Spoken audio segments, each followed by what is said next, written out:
right, everybody. Welcome to Under the Dome. I'm your host, Alan Ork, with my partner, Sons of Anarchy. I see you have on tonight, That's right. Sean Williams.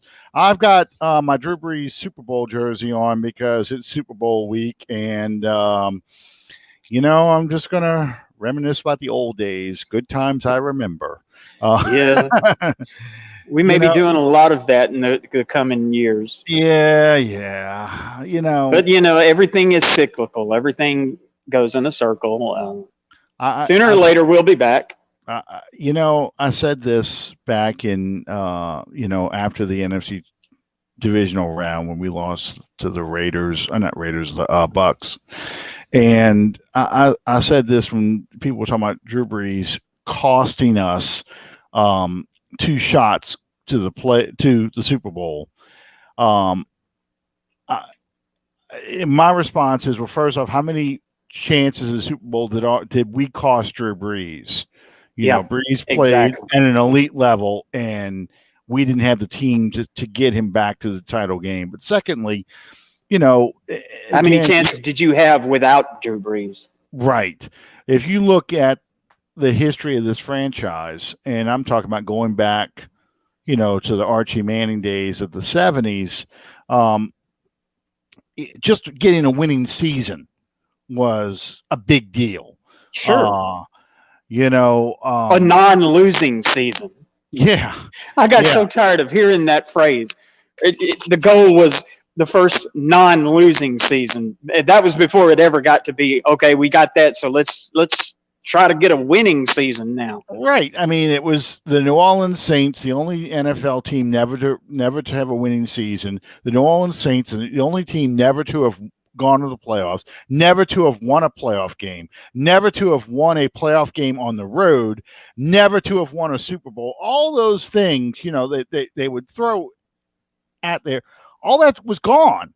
So, we only won one. I understand that. But for most of my life as a fan of this team, I wanted to win just one shot, and then, once you get it, that taste, you want another one.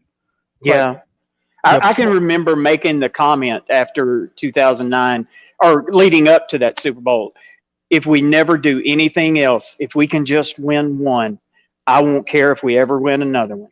And then after, of course, that changes after you win one, especially when you get to the NFC Championship game. You always want to win the big one. And if you don't, by the same token, all these people that make such a big deal out of, well, we made the playoffs. Well, once you make the playoffs, that's not an accomplishment. Once you get to the Super Bowl, getting to the Super Bowl is not an accomplishment. Once you win one, the only thing that tops that is winning two. You can never stand pat and be satisfied with the status quo. Right. And I get that. I mean, as human beings, we always want more. That is a fundamental nature of humanity. You always want more. It's like, okay, you're looking at buying a new car. Do you buy the base model, or do you start looking at, man, I'd like to get the upgrade engine, or I'd like to get the upgrade, interior package. Ooh, I'd like to get that upgrade stereo system with the 9 or 12 speakers.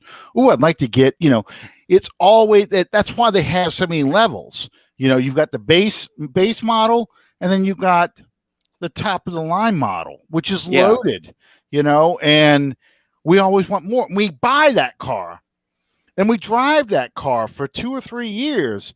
The new model comes out that's all new and all redesigned. Like, oh man, I like that car better than this old piece of shit. This piece of shit that you had to have. You got a note you're paying on. I had to have this car. I wanted this is my dream car. But oh man, that's nice. I like that one over there. So that's why, if you ever notice, car advertisers always show the car by itself on the highway or in the mud or whatever whatever vehicle we're talking about. They never show it in traffic. You never see it next to other cars that'll like it.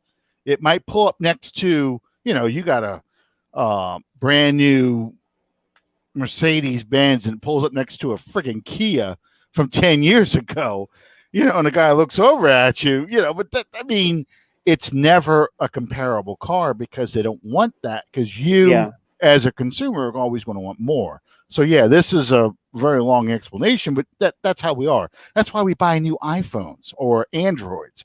That's why we buy new everything. We always want the newest, latest, and the greatest. So, and that's why I said, if we won 2 Super Bowls, people be bitching we didn't win 3. We won 3 Super Bowls. We wasted. We missed. We should have 4. It's that's just the nature. That's how humans are wired. There were a few times that even in the moment, I do consider myself to be a diehard Saints fan. I really do. Mm-hmm. But at the same time, I do consider, as per this show, I do consider myself to be a professional journalist of such. And you got to keep everything in context. You can't jump up and down and scream, they screwed us. It happens. It happens to other teams. It maybe not as often as it does us, but most every time that we were in a position to get there and we lost, it was because we didn't play well enough to make it to the next level. Except for 2018, the no call. And granted, I would agree with that statement. We didn't make enough plays in that game. Even in that game, we had the opportunity after the no call to do it. But the momentum had changed so dramatically. Yeah, when the no call happened, it just completely took the wind out of the sails. And I hate to say it this way, but it's almost a situation where there wasn't no coming back from that. Not unless something dramatic happened on our side to get the momentum right back. A turnover, for example. Yeah. Then it happens. And that's what I said at the end of the divisional round loss. I said, you want to know why that 2009 team advanced and we didn't advance in 2011 and 2018, which I put those 2 seasons as legitimate shots. Yes, absolutely. A title. 2017, I don't think we beat Philadelphia in Philadelphia. I don't either. I think we put up a better game than the Vikings did, because that's the Vikings' MO. Beat the Saints, shit the bed. That's their MO. 2017. I mean, that's just what they do. But for the Saints, though, those 2 seasons, we had the offense and we had the ability on defense to advance in those games. We had a better defense in 2018, obviously in 2011, but we had our opportunities. It didn't happen. So the reason why it didn't happen in those years, to me, is turnovers. We do not get the turnovers. We turned the ball over 5 times against the 49ers. Yeah. And we got, I think, 1 turnover in that game. And it wasn't early. It wasn't late. It was early in that game. But we turned the ball over 5 times. Against the Rams, we had gotten a critical interception in the first game. We didn't get we got 1 interception early in the game, I think, against the Rams, I think in the first possession. But we never got an interception at a critical time at either ending a scoring opportunity or to close the door on that team like we did with the Vikings and the Colts in 2009.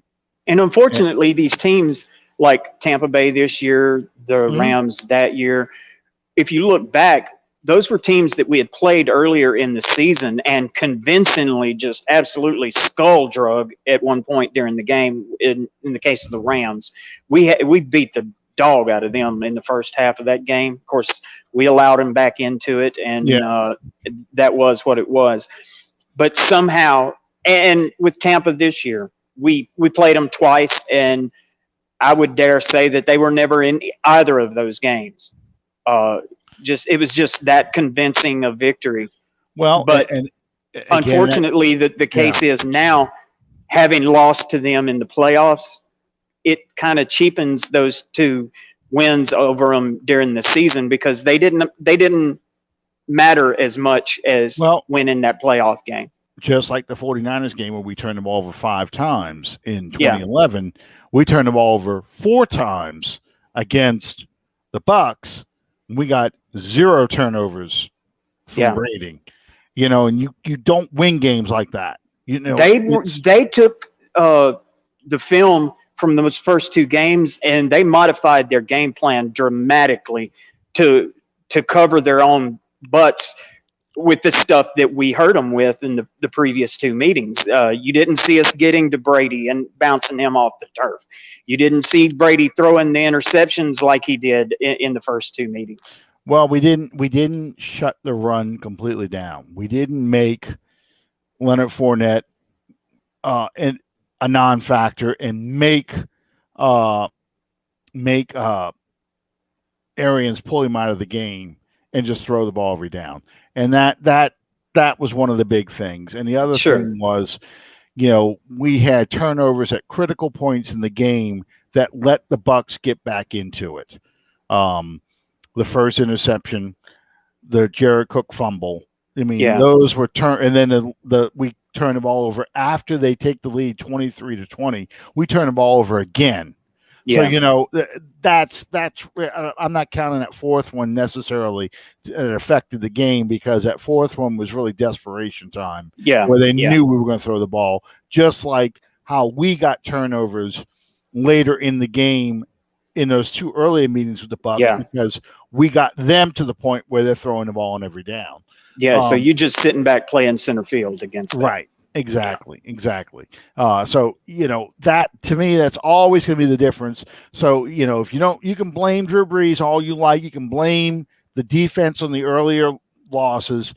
My big thing will always be, unless we can start getting turnovers and scoring points off of these turnovers, which is what Tampa did in the playoffs, unless in the 2009 Saints did, unless we get those turnovers, that is going to be the one thing that keeps us from getting back to the Super Bowl, because that's what we need to do in the postseason.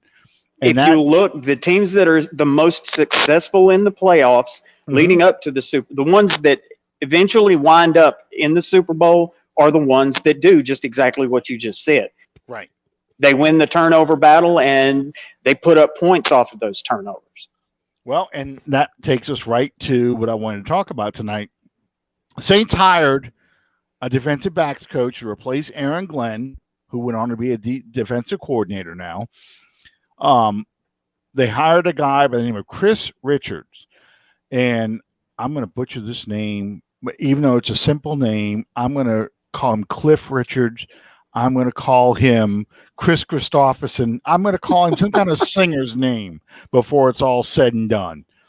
But Kris Richard was defensive backs coach for the Seattle Seahawks during the years of Legion of Boom. I think I'd said 2012 to 2014. Yes, yeah.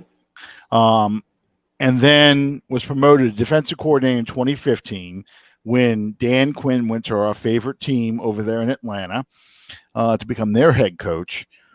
And then in 2017, he became the defensive backs coach and passing game coordinator, which I don't know what that, but this is typical Dallas Cowboys. Under the redheaded little stepchild, what was his Garrett. name? Garrett, Jason Garrett, the Clapper. That's the other name I have for him. But yeah, for 2017, 2018, till Garrett was told he had to leave the property, we're calling security, because he didn't understand he got fired. He just was not leaving. So, you know, I think Kris Richard here can maybe coach this defensive backs team to be more aggressive. I don't want more penalties, but to force those turnovers, because Sure. that's what we need out of that secondary. We need to As see you and more I were turnovers. as you and I were talking about off the air, you look at the guys that he had in Seattle: Richard Sherman, Cam Chancellor, the dude from Texas. Um. Oh. Not Brandon Browner. You're talking about Earl Thomas. Earl Thomas, thank you. You had some very talented guys, and as I said, talent at this level is only going to take you so far. You have to have someone in place to put you in the position for all that talent to come together and work to your advantage. And I believe that for the most part, the Saints' defensive backfield is pretty stacked as far as talent goes. I'm really curious to see what he's going to be able to do with the talent that we do have. I think it's a very, very good hire. I do too. I do too, because he has experience. He's had success at the next level, coaching defensive backs. I'm answering a question right now. I'm answering Chad's question. He said, I feel Kris Richard is also, might as well post this. I feel Kris Richard is also good insurance policy in case Allen finds a head coaching gig. I don't think he will. I know that I don't think there's any openings left. Is there? I don't know, but much like what you were just saying and alluding to, I think if Dennis Allen was going to be in a position to take another job, it would have already happened. Yeah, I always felt that Ryan Nielsen, the guy that LSU wanted as a defensive coordinator, was really the guy that they're grooming to take over from Allen. That's why they worked so hard. They promoted him to assistant head coach, gave him a little more power, because they want to hold on to him. I know there's a story by Nick Underhill that came out saying that Ryan Nielsen's, interviewing for the defensive coordinator job in Green Bay. I don't see the Saints letting him go to do that. But we'll see. We'll see. I just think that's a guy they were really trying to hold on to. All right, now you got me singing Joe Walsh. Just a pinch between the cheek and gums all night long. Yeah. All right. Yeah. Got to calm my nerves a little. I hear you. Okay. So Ryan Nielsen's been that position. I'm not Ryan Nielsen. Kris Richard's been filled as defensive backs coach. Now they still need to get a tight ends coach, and they still need a quarterbacks coach, because Joe Lombardi and Dan Campbell obviously have moved on to other jobs. So I wish Bob was on our show tonight, because I would ask him about some leads on some coaches. I'm surprised, but I really didn't follow the Senior Bowl this past weekend to see. But I'm Brandon Browner, every penalty. Yeah. He should just have a yellow jersey on, because so many flags. But I'm surprised Senior Bowl week is usually the week that you see a lot of assistant coaches get hired or interviewed. They all go to Senior Bowl week looking for jobs. Yeah. And I realize that at the same time, teams don't like to take away luster from the Super Bowl teams when it's media day and all the other crap that goes on during Super Bowl week. But I'm kind of surprised that the Saints, there hasn't been a rumor mill going, okay, this is the guy looking at as a quarterback's coach. This is the guy that that they're looking at to be tight ends coach, that kind of thing. But apparently Peyton is as secretive about that as he is everything else. Oh yeah. But usually you get, and I didn't watch any of it, Chad. I'll be honest with you. I watched America. I created an America's Game marathon on Sunday, and I just watched America's game all I was day. watching. I guess it was Saturday night that they did all the Super Bowl highlights, Mhm. and all of a sudden the trade happened, and they would break away and show this same damn report that lasted about 20 minutes, where they showed the same reel of plays from both Mhm. quarterbacks and had the same two guys talking, and the same thing was said. They would do that. There, you'd see 10 minutes of Super Bowl highlights, and it go into a half hour of a live report, and I just got tired of waiting on that. Well, I've got the Super Bowl highlights from Super Bowls 1 through 30. I bought those DVDs a long time ago, obviously.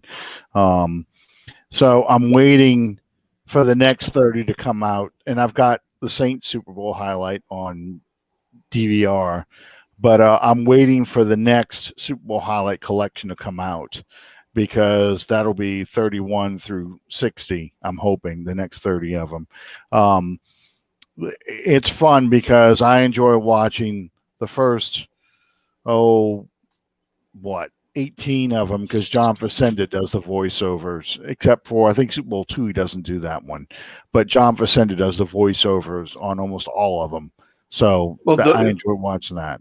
the ones that played on the NFL Network, it wasn't the what they call it, film session was the Mhm. highlights that it was like a 30-minute thing showing the highlights from that Super Bowl. Yeah, that's the Super Bowl highlights. That's the ones. I think in one of my moves recently, my highlight reel from the 2009 Saints got lost. I'm gonna have to replace that somehow. Yeah, I mean, if you're hearing that music and that great NFL music that Sam Spence et al. Had done, and John Facenda's voiceover, that's the Super Bowl highlights. I can still hear. One of my favorites is gotta be Super Bowl 14, Rams versus the Steelers. Mm-hmm. Facenda's doing the voice, and they've got the radio calls mixed in, Yeah. and they also have, this was the Saints' first defensive coordinator. Shoot, I can picture him now, and I just forgot his name. Let's see. I can't even begin to Google his name, but anyway, he's in the coach's booth, and he's talking to Ray, the Ray Malavasi. Malavasi. Thank you. I knew I was going to butcher his name too, but he's talking to him down in the booth, and I can hear the end of the third quarter in the Rose Bowl, and they show the San Gabriel Mountains, and that music starts. Dung, dung, da da da da. Da, da, da, da, and then they're building aces, and you hear the Rams announcer voiceover going, 85,000 people on their feet. 1/4 of football remains with the Rams ahead. 1917. And then John Facenda comes on. Great teams aren't always great. They're just great when they have to be. And the Steelers make the big comeback, and it's the pass to Stallworth, Yeah. where that sets up the big play. That scene, and then when the Steelers take the lead, John Facenda says the Steelers relax as if the game were over, but the Rams had one more, and then you hear goes straight to the announcer saying, let's see if the Rams have one more trick left in their satchel for 1979. And, then they start that music, dun, dun, dun, dun. And then the tension, the editing, where you see going to the fans and the guys cheering, and, the ladies like hyperventilating because, Ferragamo's throwing the passes, and and he's like, he's wide open. He hits him again, and he shoots over the middle. He gets it, and then at the very end, Ferragamo drops back, shoots over the middle. It's intercepted by Jack Lambert. And then they cut to the coach going, they show the cigarette smoking too, which even builds up even more tension. And he says, Waddy was wide open, Ray. Waddy was wide open on the post, Ray. I always go to that scene. I'm like, this is how you build up suspense. Even though you know the result, you know what's going to happen. The music, the editing, the excitement in the radio announcer's voice. You're just looking at the crowd getting into it. I'm like, that's why NFL Films is what NFL Films is. It's just, and I discovered a lot of these back in the day when ESPN used to show them, after the Sunday football games in the 80s, they would show NFL Films highlights, and then Super Bowl week they'd show a 72-hour marathon one after another, and I would watch these things. I'm going, this is just so awesome. This is incredible what they do. Even boring games, boring Super Bowls, they still found a way to make it dramatic. So it's. But there great. Again, as we always say, that goes right back to the thing that we always talk about. That was when the history and the nostalgia of the National Football League meant something. That's when people actually wanted to see it. That was before this generation came out where they want to have these formulaic programs that has the formulaic lineup of a former jock, a pseudo writer, some woman that's eye candy, that's a moderator, and they want to sit there for an hour and have these people to tell them what they need to think about this game and this player and all this. And I hate that. I think that's absolutely ruined, for the most part, the NFL Network, and also to the same extent ESPN. Well, you start now. I have Dirty Laundry by Don Henley playing in my head. Bubble-headed bleach blonde comes on at 5. She can tell you about the plane crash with a gleam in her eye. My thing about it is NFL Films managed to capture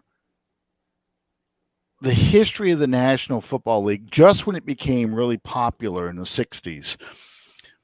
Forever, making it like a movie.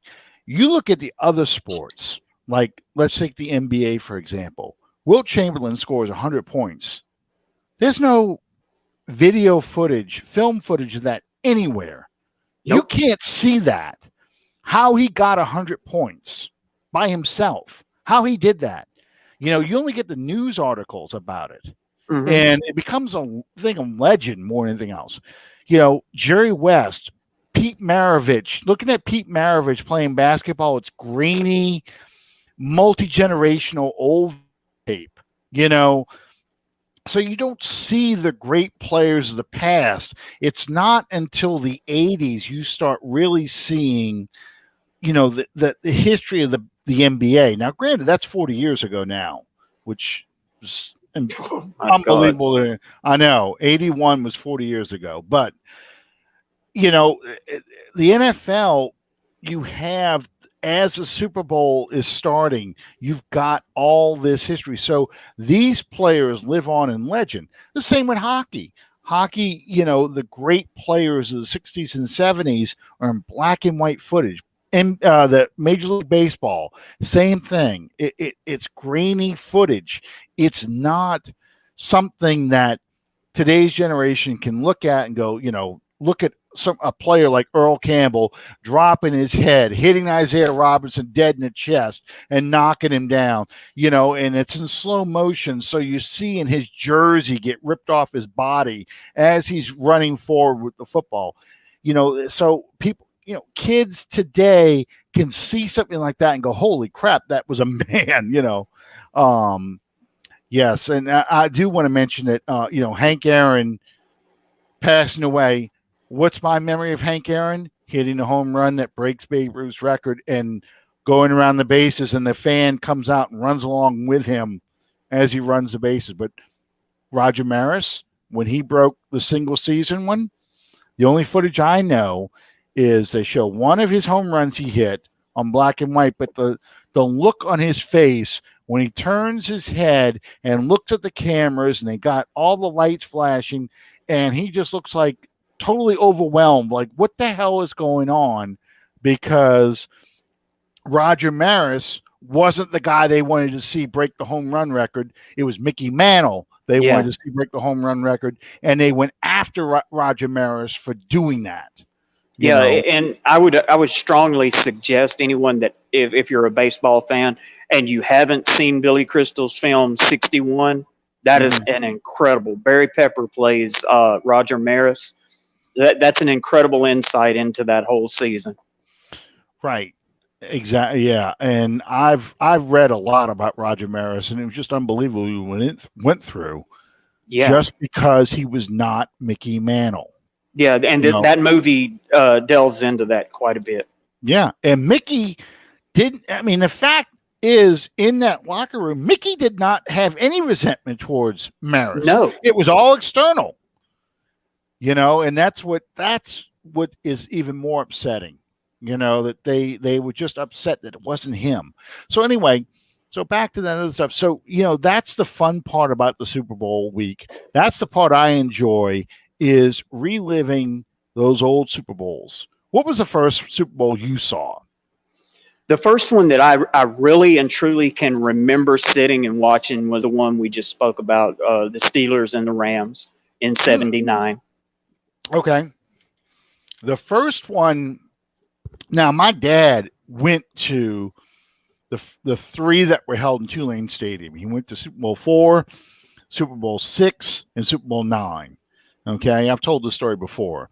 He went to those games, and then he didn't go to Super Bowl XI because he said by that time tickets would get to be too expensive. They wanted $50 for the tickets, I think. And he said, that's too expensive. I mean, it's amazing to think. But, yeah, he didn't go to the one in the Dome. But which one was the first one in the Dome? Super Bowl 12. I'm sorry, not 11, 12. Super Bowl 11 was Raiders Vikings over there in the Rose Bowl. Super Bowl 12 was the first one in the Dome. That was Denver and Dallas, wasn't it? Denver and Dallas in 77. Yeah. The most inept Super Bowl ever. Super Bowl 5 has that one beat. Super Bowl 5 was the most inept. Oh yeah, the Cowboys and the Colts. Cowboys and the Colts, yeah. That was nothing but turnovers and mistakes. But the Cowboys in Super Bowl 12, they just demolished the Broncos. Some Raiders fans, and I'm not a Raiders fan, but I kind of feel for the Raiders in 77. The Broncos really didn't win that game. They got screwed by a touchdown that wasn't. I think it wasn't Lloyd Little. It wasn't Floyd Little, but it was a touchdown that was scored that the Raiders actually held them out of the end zone, but they gave them the touchdown anyway. But it was early enough in the game, you can't really say that affected it. But I think if the Raiders would have gone back to the Super Bowl in 77, they would have gotten their ass kicked too, because Blitnikoff was hurt. Branch was hurt. A lot of their Villapiano was hurt. A lot of their key players were hurt from the 76 team. So they weren't really in a good, that's part of the reason why they lost to the Broncos. But anyway, those Super Bowls, the first one I can remember watching from beginning to end was Super Bowl 10. Steelers Cowboys, the first one. I watched that at my friend Steven's house. We watched that game on a little black and white TV. But I can remember watching bits and pieces of Super Bowl 9. I didn't watch it that closely because I was impatient. If I'm watching the game, commercial comes on, I'm going outside my football for about 20 or 30 minutes. I come walking back in. Oh, it's halftime. I thought the game was still on, That was me. So Super Bowl 10's the first one I really watched. I watched at my best friend's house. Now I did see bits and pieces of the second Cowboys Steelers. I watched that game. That was an awesome game. Yeah, that was a great game. That felt so bad for Jackie Smith. Yeah, but I was pulling for the Steelers, so I didn't feel that bad. Well, I grew up in a Steelers household because my dad was he went to college with Bradshaw at Tech. Mm-hmm. So I grew up in a Steelers household. So naturally, I pulled for anybody that the Steelers played. Which is how I got to be a fan of the Raiders at that time. And begrudgingly, occasionally pulled for the Cowboys. I watched The Ghost of the Post on a little black and white TV, little 9-inch or 8-inch. My brother would remember this. That reminds me, I got to say something about my brother, but a little 9 or 8-inch TV on the kitchen table of my house. I watched that game on that little TV, and I had to keep fooling with the antenna because my brother broke the antenna because, well, he did, because what he used to do, if you have an oscillating antenna that comes up with that big top on it, what do you want to do with it? Put your hand on it and shove it all the way down every time. Well, he did that enough times that he snapped the lower piece that's hollow. It's just a hollow tube. Snapped that, so it broke off. So here I am. I have a coat hanger. This is how my dad fixes things. Got a coat hanger stuck through the hole with aluminum foil wrapped around the flat end, and you got to sit there and turn that thing around to get it to hold the picture. Otherwise, you get the line, and everybody has a ghost image. You know what I'm talking about? Yeah. Oh, yeah. That's the TV used to do that. You have the ghost image. You got that line coming through. So that's how I watched the 77 playoff game between the Colts and the Raiders that year. The Ghost of the Post with ghost images on my TV. But I had some of the people watching may have to Google exactly what a black and white TV is. Oh, I know. It's not because the TV was colored black and white. There was a point in time where TVs were not always in color. Right. So that's what we're talking about. And you see, I had it set on my kitchen table because we had a big window that faced the street. And I lived on a little circle back then, cul-de-sac. The fancy name for it, but it was a circle street. So I can look out my window at the kitchen table, from the kitchen table, and see if any kids came outside while I'm watching the game, because that game goes off. I go outside if I see people outside, but nobody was outside that Sunday afternoon. So I'm just watching the game right there, but I'm keeping an eye every commercial. Nobody came out yet. So, yeah, Calvin, of course. But yeah, that's what you did, because everything was all analog back then. The Hail Mary game between Boston College and Miami. Oh, Doug Flutie? Yeah. Yeah, I watched that on my little black and white. I had it set outside on the back porch, and I was out there cutting firewood. And every once in a while, I'd walk over there and look, and it got to be towards the end of the game, and it was close, so I stopped cutting wood and came over there and sat down and watched the end of it. Well, you see, we had that black and white TV came from my mom's aunt. She gave us this black and white TV, and that was my brother and I's TV. That was the TV we were allowed to watch TV on. We were not allowed to handle, well, we already broke the floor unit TV from turning the, spinning the dial to change the channel. Because you had that, there's no such thing as remote control, so you had to spin, you had to change the channel by hand.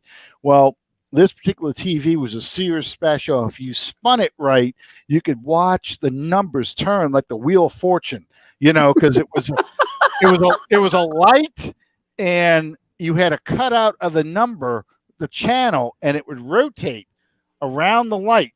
So it got to be so loose that you spun it, you could do like the Wheel of Fortune thing. Well, we broke that shit. I mean, because it wasn't supposed to do that. It was supposed to stop on each one. So, and we eventually that cathode ray tube that was in those big floor TV units, that broke. So we had the black and white TV sitting on top of the old TV. That was in the toy room. That was my brother and I's TV to watch. Yeah. Yeah, the extra channel. The extra channel was on VHF. You had the VHF and UHF. The VHF were 1 through 12, and UHF were 13 through whatever. So, but yeah, that was the TV. Then my parents had a quote unquote portable TV, which when I was in college, my dad said I could take it with me to college when I first went there and when I first left home in 1985. That TV weighed about 150 pounds.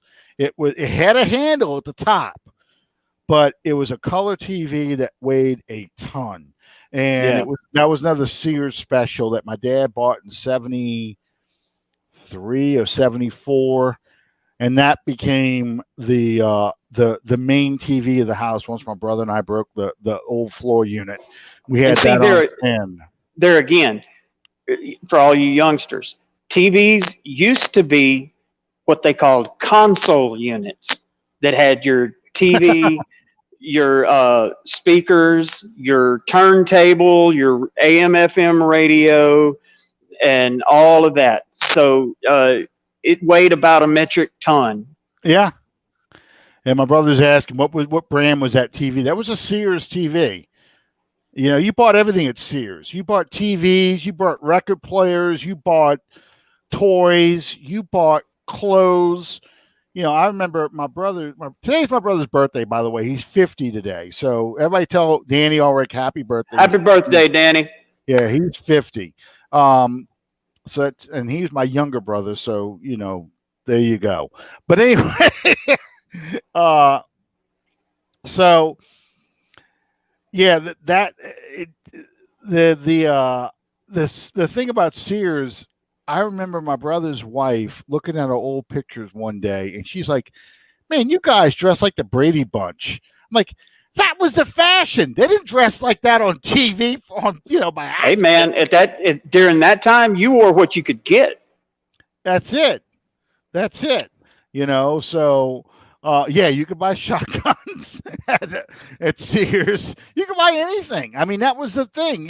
Sears Roebuck. They were the original Amazon as far as the catalog. You couldn't wait for the catalog to come in.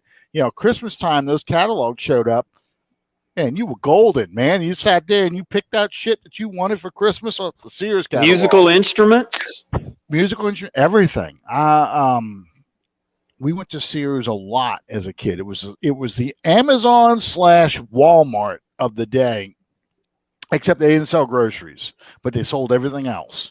Yeah, and it's amazing to think, Sears is gone now, but that was like the place to go buy stuff, so I can remember Sears. I can remember Kmart. I can remember TG&Y. What else? Tasco. TG&Y. That's the place I bought my first electronic football game. Was at TG&Y. You could, the stores for me, and this is anybody from New Orleans is going to remember all these: Barker's, Gaylord's, Maison Blanche, Sears, D.H. Holmes. I belong in the groups like Ain't There No More, all the old stores that are gone. It was different back then. It was very different. Yeah. Sometimes I miss that time too. Well, we were kids. That's why we didn't have to deal with all the shit that my parents had to deal with. My brother's bringing up Barker's. Sears catalog. Hey, man, that was like the thing. Yeah. They had lingerie in it and everything. Yeah, but you also had the cafeteria lady lingerie too. The bullet bras and the girdles that go up to about halfway up your waist. But at 12 years old, it was it was out of National Geographic. I hear you. I understand. Oh, Western Auto. Western Yeah, Auto. Western Auto. That was another one. If you got your bike from Western Auto, you got a serious bike back then. You got a Murray or something from Western Auto, you were kicking ass. Yeah. I remember when the TG&Y closed in Winsboro, which I lived down there at that point in time. When they went out of business, I went in there and bought, I want to say, somewhere in the neighborhood of like 75 or 80 cassette tapes. Calvin says my uncle has stories about that catalog. Yeah, if he had outhouses, I imagine he did. Take the Sears catalog with you as you go to the outhouse. We're out of toilet paper. Yeah, I almost lost my train of thought, but we were talking about TG&Y a second ago. It'll come back to me. But anyway, yeah, the thing about and bringing all this nostalgia back, it was a different time because you didn't have this, you didn't have this thing, you didn't have access to the ability to go out and go get stuff, but at the same time, you didn't have as many choices as you have today. I can remember as a kid that, I know a few people who did that. Calvin bought a 410 shotgun from Western Auto before it closed. I know a few people who did that. Bought a 16 gauge or a 12 gauge from Western Auto. Bought it that day. Walked in the store, I'm getting a gun. It's going to be hunting season. I'm going to go pick up a gun. Yeah. Walk out next day.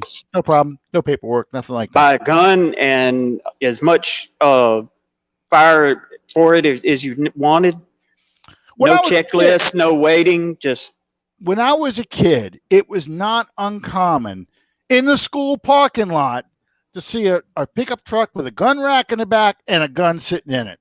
Not uncommon at all, especially from November to January or so. Between deer season, duck season, all that stuff, rabbit season, duck season, I mean, I knew guys who went hunting after school. My cousin did that. He would go hunting after school. Yeah. But there again, as you alluded to earlier, it was a different time. Yeah. You didn't have to worry about somebody walking into your school and opening fire. No, it was. I mean, it just school kids during that time, they were actually brought up to respect authority and to have respect for firearms, and there wasn't so much parents using this thing right here as a babysitting tool, and there wasn't access to the internet where you could Google on there how to make a bomb to prevent being bullied and all that foolishness. Well, here's the difference, in my opinion, between the two eras. And we're going way away from where I was going to go with this show tonight, but in your era, my era, and my parents' era before that, you had a problem with a kid at school, somebody's bullying you, whatever. Eventually you got to the point where you're going to confront the bully, and you might get your ass kicked, you might kick his ass. But at the end of the day, it's over with. Yeah. You got your ass kicked or he kicked your ass, it's over with. And chances are, and this happened with me, and it can't be the only one it's ever happened to, chances are you become friends with the guy that you got in a fight with just because you got sick of his crap or he got sick of your crap, whatever it is, y'all hashed it out and it was over. Mm-hmm. Today, something happened in the late 80s, early 90s where it became about vengeance, or you weren't going to tolerate that the possibility they could come back and come after you. You took care of them permanently. Insults, or an insult becomes a fight a fight becomes the drawing of weapons. Weapons increase from knives and chains to a gun, and now you've put somebody away for good. And that guy, that's how you earned your respect.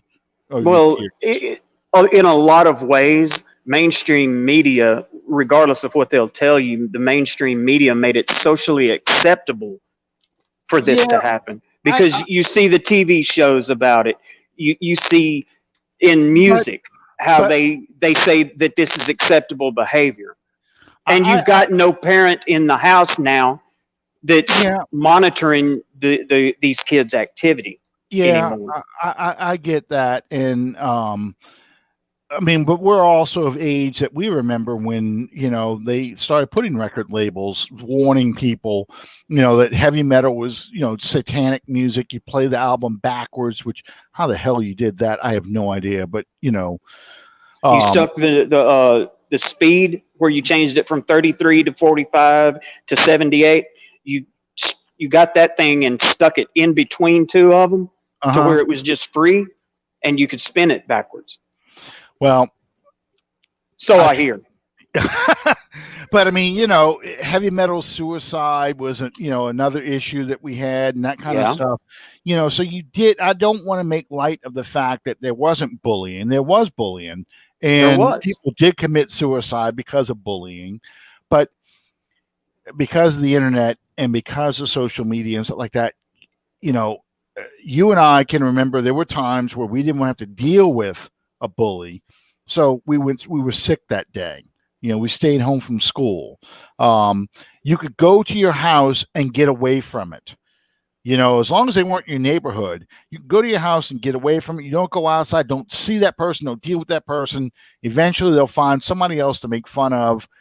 You can get away from it. Now you can't get away from it. They stalk you on social media. They start writing crap about you on social media, and all it's nonstop. It really is. So, and that drives people to the point where I'm going to put an end to it permanently my way. And that's where the weapons get involved and things like that. So that is, that's my theory. I'm not saying I'm right. I could very well be wrong, but that's just my impressions reading how things unravel. Real quick, since we went on that long nostalgic trip that ended up talking about teen violence and suicides, I wanted to talk about what you started to mention earlier about the trade with Matthew Stafford. And, the trade from basically the Rams traded a slew of draft picks, including 2 first rounders, and 2 first rounders, 2 second rounders, and a third rounder, I believe. I don't think they traded 2 second rounders. I think it was 2 first. No, you're right. You're right. 2 first rounders and a third rounder. Yeah, and the quarterback they sent Goff as well. All it took was at school seeing me hit some big ass dickhead with a chair, and the bullying stopped the rest of my time through high school. I put one kid's head in the toilet. I put another one in the garbage can. That was me. A 7-inch growth spurt. Yeah. I got cornered at my locker by 3 guys. 2 of them went to the hospital. Well, one guy thought it was funny to throw my shit in the garbage can, and this is the guy I actually became good friends with. Thought it was funny to throw my shit in the garbage can during PE, and I took my hand and grabbed him by the back of his neck when he had his head turned, because I knew it was him that did it, and I led him with my hand, led him to the garbage can, and I pushed his head in. I said, "You got to get this out." Well, it was an all-boys school, so I had said a lot more than "get this out," but yeah. And I put him in the garbage can, and everybody thought it was really going to go down, because he knocks the garbage can over, my shit comes out, and he falls down, and he's halfway in the garbage can, and I'm about ready to start beating on that garbage can, with my fists, making a bunch of loud-ass noise, and the coaches would all come in. "What the hell's going on?" I didn't do any of that. He just, he's like, "Son of a bitch, I didn't think you go ape shit like that, Alan." And another kid, this was 7th grade, in case you guys can't tell, there was a time in my life that I had a speech impediment, and I sounded like Elmer Fudd a lot of times. The R's would turn W's and that kind of stuff. Well, 7th grade, you talk like that. What do you think your life in school is like? Yeah. And that carried on all the way through, I guess, my freshman year in high school. I don't know. Anyway, this one kid just would not let it go. So 7th grade, I was still at my grade school, so we had little recess and big recess. Little recess was a 15-minute recess. Big recess was like an hour or something like that. It felt like an hour. It might have been shorter than that. This kid goes to the bathroom over at St. Matthew, the Apostles School out in beautiful downtown River Ridge. Goes to the bathroom after he's been harassing me because the teacher asked me to read in class, and every time I saw an R word, I dreaded it, and I'd said it as slow as I could to avoid that mistake. And he would ride me about it. Come on, Elma, you can say it. Come on, Elma. That kind of, I'm like, this motherfucker here. And I'm 7th grade. And I said, that's your ass after class. Class ends, we go to little recess. He goes in that bathroom. I see him go in there. I wait a couple minutes. I go in there right behind him. I know he's in a stall because nobody peed the urinals. He's in that stall, and I wait till he's finished. I come up behind him, grab his head, put his head in the toilet, and flush it. Gave him what we used to call a swirly.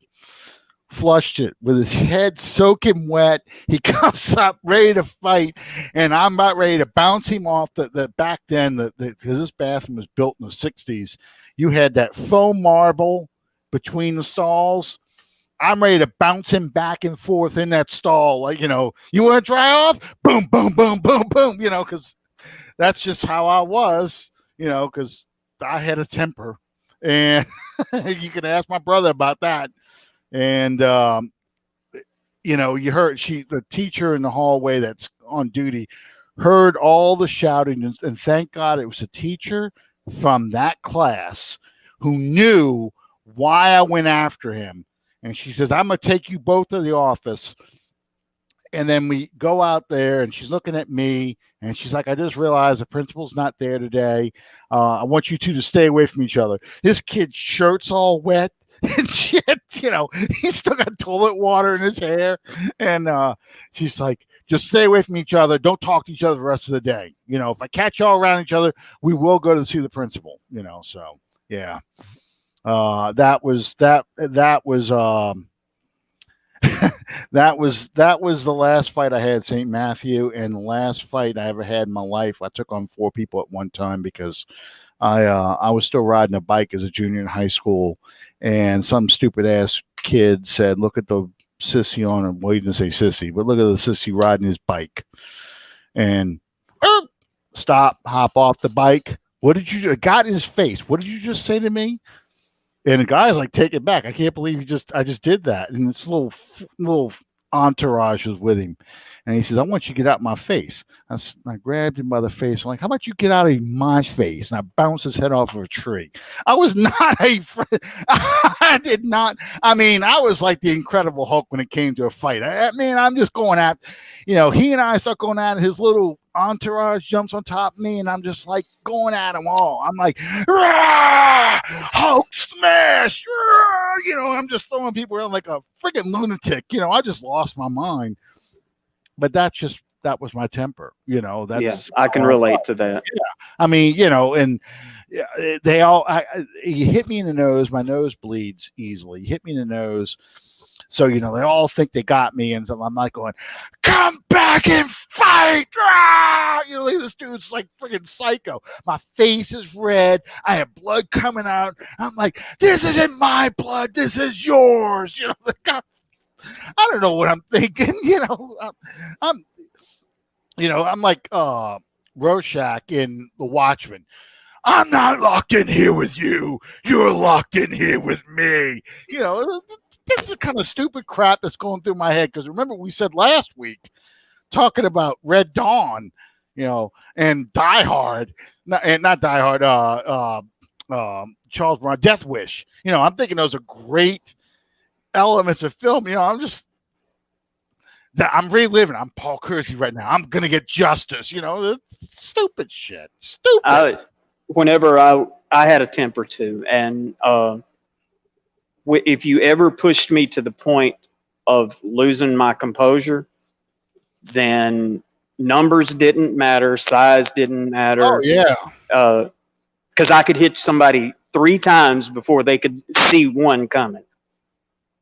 My grandfather told me a long time ago, if you ever get picked on by a bully, or they got somebody picking on you, a group of people picking on you, pick out the biggest one in the group and go after him.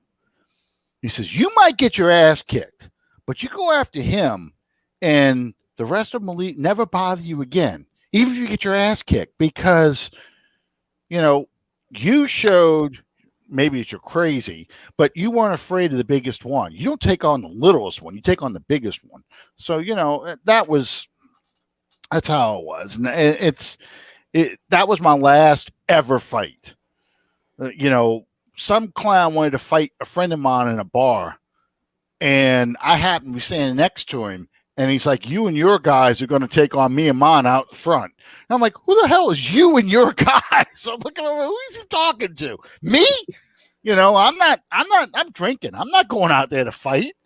You go to jail now. I mean, yeah, we were kids. I mean, that was one thing, and they eventually run off, but no, I ain't fighting now. I mean, that was in college. That's like, I don't know who the hell this guy thinks. Who's we? You got a mouse in your pocket? Who's we?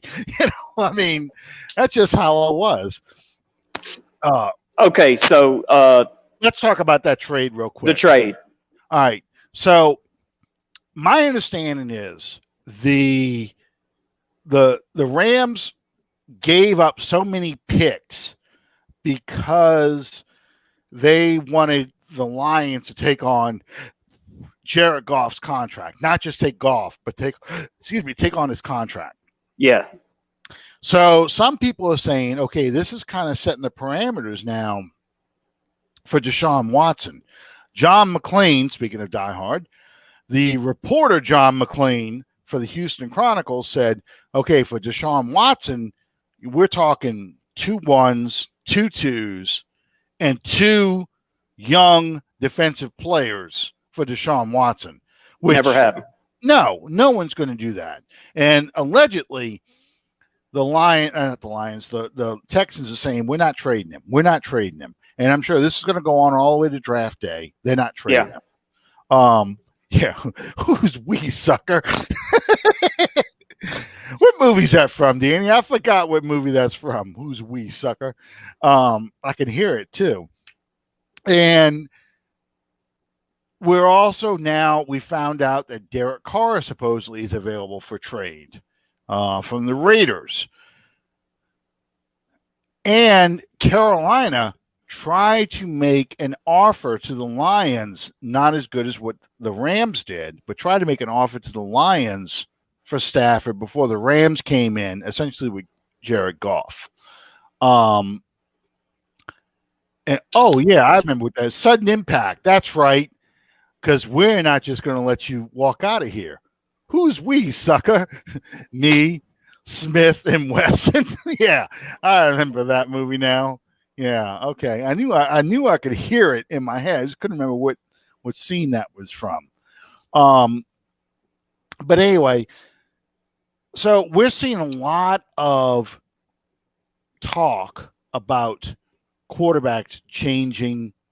Yeah, they are. They're over Teddy Bridgewater already. A lot of teams changing quarterbacks and not just targeting rookie quarterbacks. The Colts need a quarterback because Phillip Rivers retired. Even though they say our quarterback was in the it's still in the building, or our quarterback of the future is in the building. Jameis Winston is not under contract. So Jameis has been hooked up to teams like the Bears, Um, and the Bears actually make sense for Jameis because it's Ryan Pace.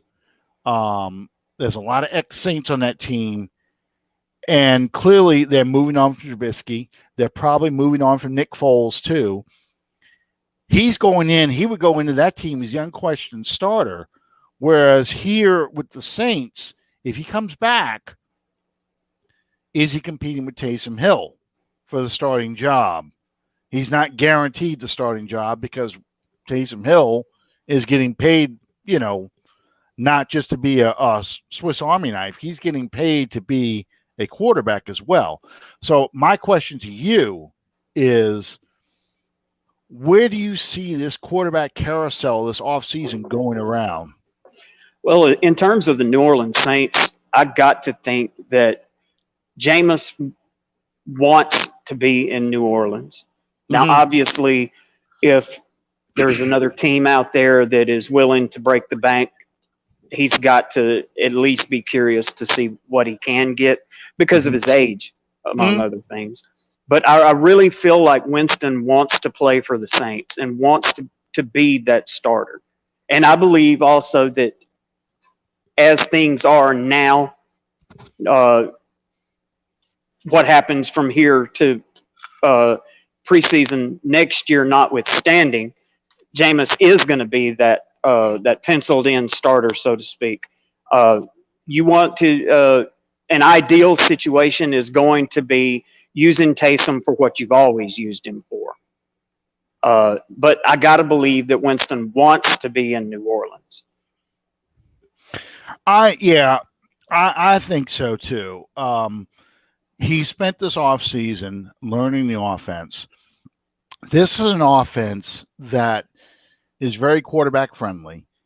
He's got weapons. He's got an offensive-minded coach that he knows he can work with.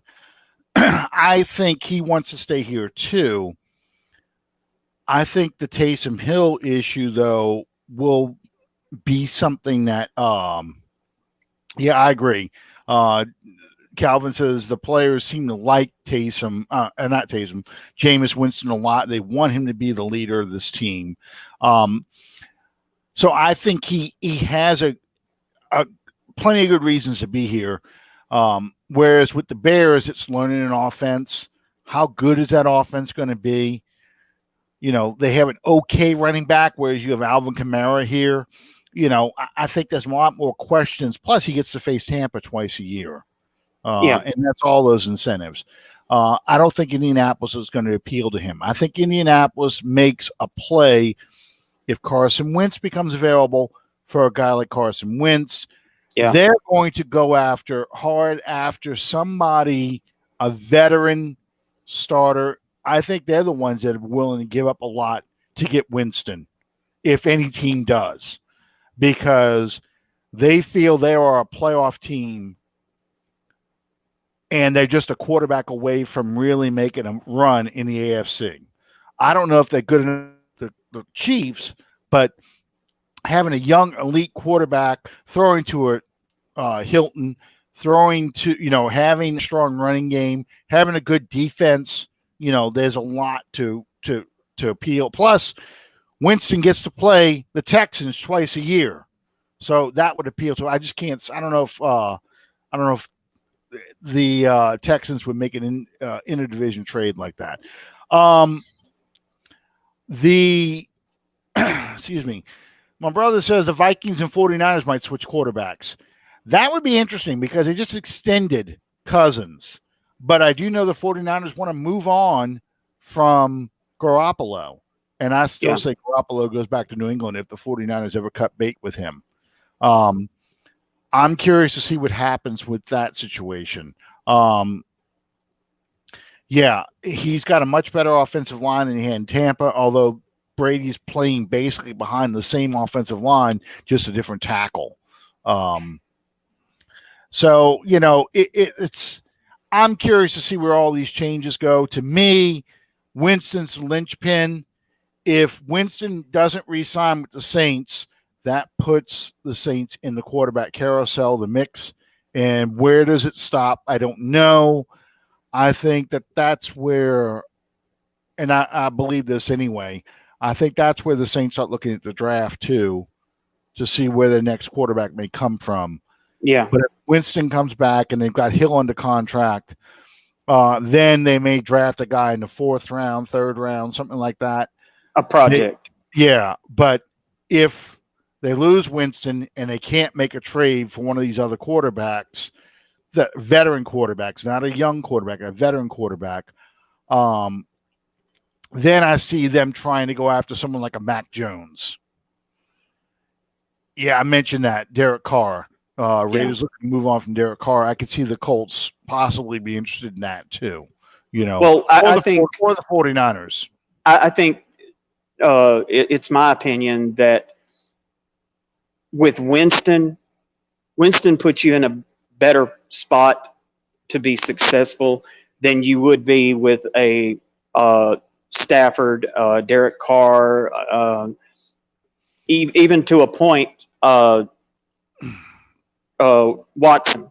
Yeah. Because you've already had him here a year learning the system. And any of those other guys, you're going to have a learning curve for them to learn the system. Mm-hmm. And don't forget the factor of it's still the COVID thing going on. So you're not going to have, more than likely, you're not going to have those mini camps and all of that you would normally have again. So the ideal situation for the Saints is going to be if you can retain Winston, and because you still have Taysom under contract. But I really hope that we do re-sign Winston. I would love to see just exactly what he's going to bring to the table. Winston scares the hell out of me, though, because he does me too. Because you thus far in his career, what you've seen overwhelmingly is it's either feast or famine. He's gonna throw a touchdown pass. Now, which team scores that touchdown is up in the air. But I think being in New Orleans for a year, learning from Peyton, learning from these other coaches, I think can do nothing but good for him. I see a lot of upside, but I'm just worried that he's gonna. I hate saying he's gonna be another Aaron Brooks because I don't. That's not a fair comparison. I worry he is going to split the fan base, and polarize it like Aaron Brooks did, from a love him or hate him, only because I worry about the turnovers. He's a gunslinger. I worry he's going to try and make the big play, even though he's saying now, I'm learning, just get the completions, live to see another down. But Sean Payton's an aggressive coach. Winston's an aggressive player. I just worry that aggression will result in turnovers. And, we'll see. We'll see what happens. I happen to like Mac Jones too. I don't think there's anything particularly special about Mac Jones other than the fact that he is a smart, consistent quarterback with good mechanics. I don't think that we're in a position to draft Mac Jones, though. Well, it depends. Again, it depends on what happens to this quarterback carousel. If teams are all making these moves to go sign a veteran, teams that need quarterbacks, then who's going to be drafting these quarterbacks once you get past the top 2? I mean, is Mac Jones going to go in the top 10? Is he going to go in the top 15? Where does he fall in that group? If Mac Jones is sliding down the board because people are jumping on receivers, they're jumping on running backs, they're jumping on offensive linemen, and you watch him slide, now you're getting close to the playoff teams where, the Ravens aren't looking for a quarterback. The Bills aren't looking for a quarterback. The Colts are, and the Saints are, but Tampa's not looking at a quarterback right now. Even though Brady is the age he is, and Tampa's probably picking 31 or 32. You know, the Packers already drafted a quarterback of the future. You know, so you're going to run out of teams that are looking at quarterbacks. So that's if he makes it where he falls in those teams, how the draft unfolds in those teams, that's where it gets interesting to see if Mac Jones, we have a shot at Mac Jones or not. So that's just my opinion. Obviously, as we get close to the draft, we start talking more and more about those guys. Right now, it's about getting under the cap and re-signing critical free agents. I think they make an effort to re-sign Marcus Williams. I think they make an effort to re-sign Jameis Winston. I don't think they make a serious effort to go re-sign Trey Hendrickson, because they don't see him as a 3-down starter, but more of a rotational pass rush specialist. And I know people are going to be upset about that, but that's how he's been used with the Saints. He's not supplanting Marcus Davenport as a starter on one end. He's not supplanting Cam Jordan on the other. The Saints would draft a defensive end before they would spend the money on Trey Hendrickson. That's just a reality. Yeah, it is. You want to keep him, but you can't afford him. Yeah. So he would be a luxury. He would be. And some team's going to pay way too much for him and expect him to be a 3-down defensive end. They're going to expect the season that he just had. Yeah. And I don't think that he's going to see another season like that. I don't say he's an overachiever, Calvin. I say he is more of a guy who had a breakout season in a contract year. People forget, because they're not old enough, but Ronaldo Turnbull had a huge year. His first year as a linebacker pass rush specialist in the Saints 3-4 scheme, when the year they traded Pat Swilling away in 1993. Ronaldo Turnbull had a huge year. He never topped that year from that point on. He was gone by 1996. So that's just how I worry about Trey Hendrickson. Somebody's going to pay him a lot of money, and he's not going to be able to duplicate what he did this year. Yeah. So anyway, time to make the donuts. You got to make the donuts. We almost went 20 minutes over tonight, but we have fun tonight talking about everything. Thank you guys. I would like to say thank you to everyone that congratulated me and Casey on our engagement. Thank y'all very much. Yes, appreciate that. You're going to have to get married during the show or something, so we can all. And thank you guys for joining us tonight. This Sunday is the Super Bowl. I will watch it, but not very closely. And if Tampa starts looking like they're going to win, I'll probably turn it off, because I have no desire to see Tom Brady lifting that Lombardi trophy and, the gobble, gobble, gobble that goes on after that. I don't need to hear that, see that. Yeah, the slobbering on the knob. Yeah, I don't need to see that. So I'm pulling for the Chiefs this weekend. And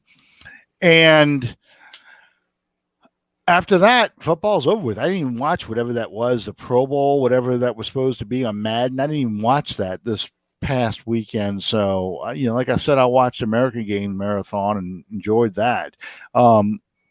So after that, football season's over with, and March 17th is the start of free agency. And we just started February, I know that, but free agency is going to start. The new NFL calendar year, draft talk starts, and then we'll see if we have a mini camp or anything like that. But football never stops. But we'll talk about some other stuff. Hey, are we still going to try and have that special show next week? Syndicate show? I'd like to. There's a possibility that we may have to postpone that. Okay. I'll tell you about that off there. Okay. All right. Well, I was going to hype that up, but I guess we'll find out. We'll see. We're going to try and have a couple of guests on for next week, but if we have it, great. If we don't, that's fine. We, as you can no doubt see, we can find stuff to talk about. Yes. So anyway, thank you guys for joining us tonight, and we'll see you next time on Under the Dome. Good night, everybody.